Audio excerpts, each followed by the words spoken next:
I know they didn't just only want to do songs with y'all because y'all was tight. It was like they was influenced by y'all too. You know what I'm saying?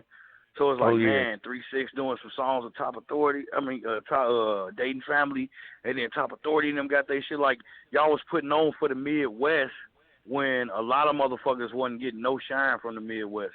And they go for Chicago and all the other cities, too. You know what I'm saying? Like, y'all was putting on for a whole region as opposed to only Flint.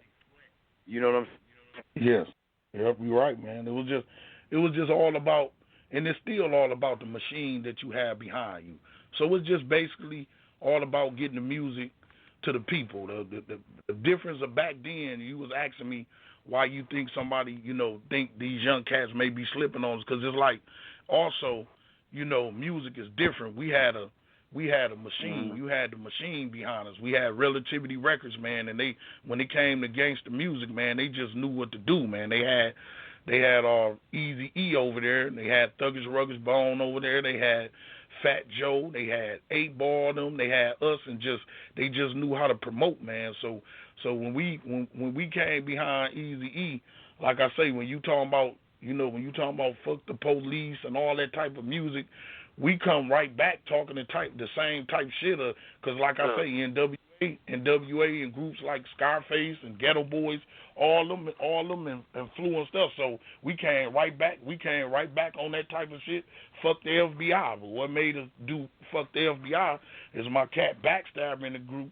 He had got indicted. They came and he had sold a cop a half a bird, and they came back. They had came back and got him. Like 4 years later, after the case, they came back and got him because he hooked up with us, and we started blowing up, and we was getting ready to do the deal with Atlanta Records, and they hit the newspapers and the journals around here, and once they seen that, they was like, man, let's get these motherfuckers before they blow up, man. They used to raid dope houses and shit around here, and all the dope dealers and shit. They all tell us, they raid the dope houses and be, man, y'all know them Dayton family motherfuckers? Man, we gonna get them motherfuckers. All the dope dealers used to tell that shit, you know what I'm saying? So, they used to be on our ass. We couldn't even ride the streets, man. So when we was doing FBI and all that shit, man, I promise you to God, that shit was so real. We was going through all that shit, man. It used to be times where, we ride, man, they harassed us so bad, doors open, man, we running, jumping fences, man, harassing us at our auntie's house, grandparents' houses, man. They harassed shit out of us. So we really was going through that, and we grew up fast. I had so many partners, man.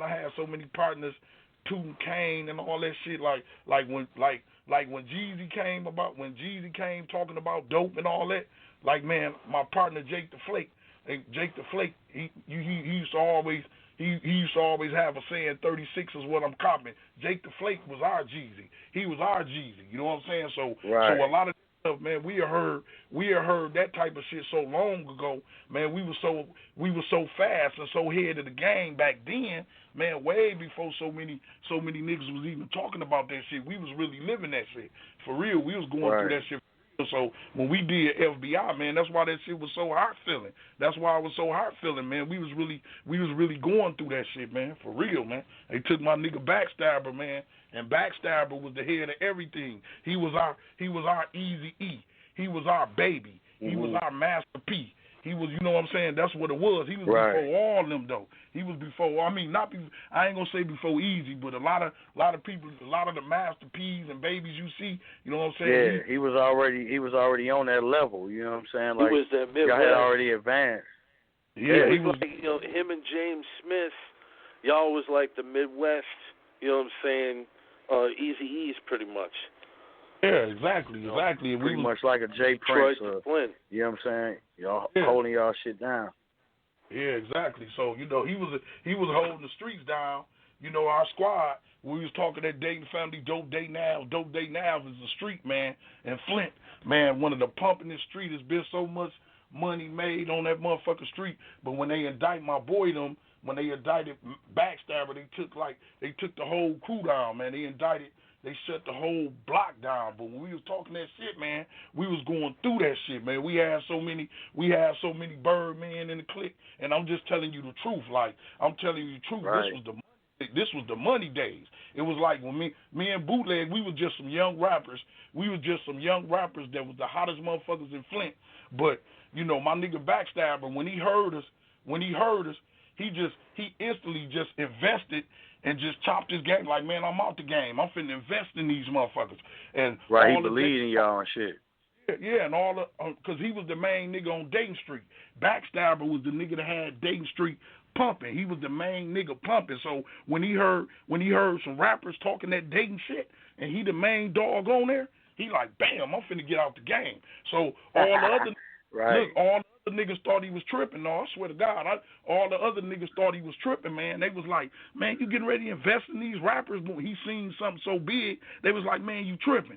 But before you know it, all them niggas started supporting and get behind us. So when Backstabber wasn't around, we had 5, 6, 7, 8, 9 other niggas. We needed 4 G's, 5 G's, 6 G's just for clothes. So, but we didn't talk about that shit. We was the flyest niggas in the city, man. We had new cars, new rims.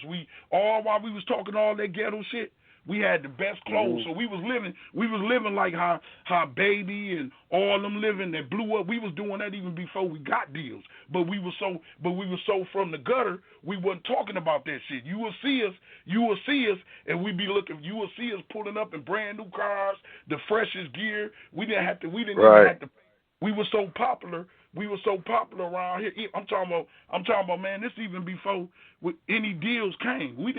I didn't have to pay for food when I went into restaurants. When I went into other cities and around my cities in Michigan, shit. That's just how hot the Dayton family.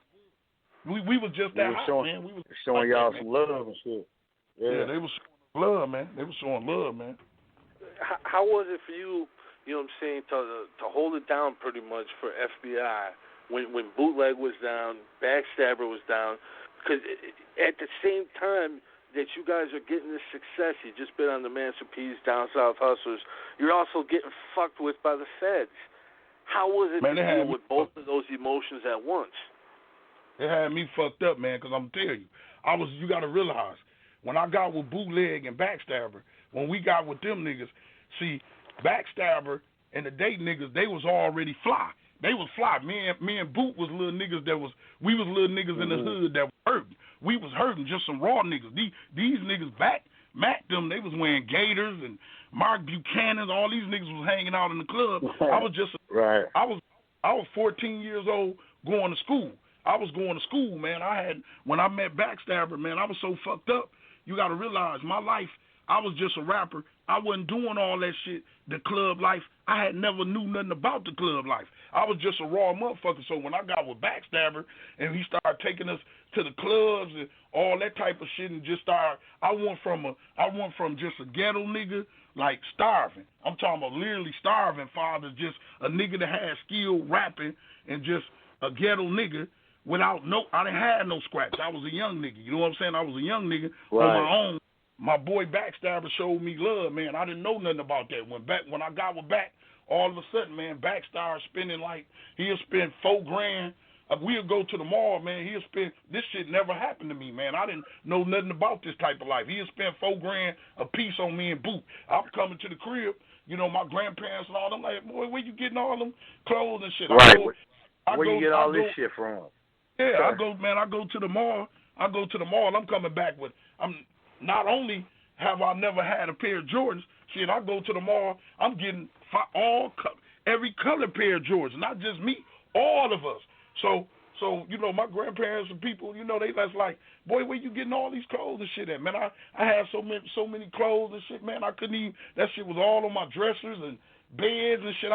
Man, but so many shoe boxes and shit. So when ID got locked up and Backstabber got locked up, it fucked me up. It fucked me up because we were such a unit.